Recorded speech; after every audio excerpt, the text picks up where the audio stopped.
Hello guys and welcome to a new brand video. In today's tutorial I'm going to show you how to add an SSH key to your repository on GitHub. So the first thing to do is to open your web browser, either if it was Google Chrome, Mozilla Firefox, Microsoft Edge or any web browser that you are using. After that you will need to go to github.com. And now we will need to create an account so we can be able to use the GitHub services. So basically all we need to do is to click on sign up and then it will redirect us to the sign up page. And now you need to add your email, then gmail.com or any other email that you are using. You click on continue, you create a password.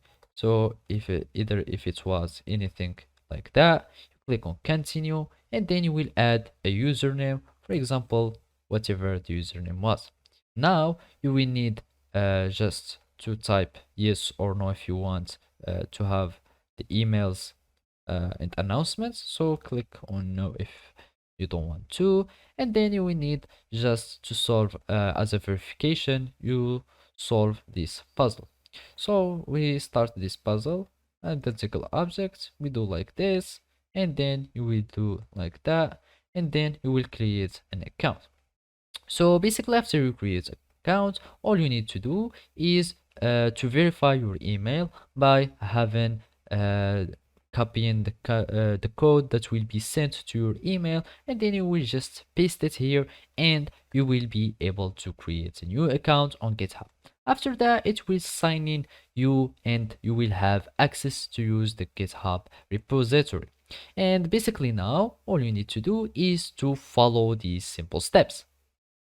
So now after that you have logged into your account, we need to go to your repository on GitHub. You click on the repository and now we will find this code button. You click on it and here we will find SSH. Then you will find that you don't have any SSH key, so you need just to add a new public key.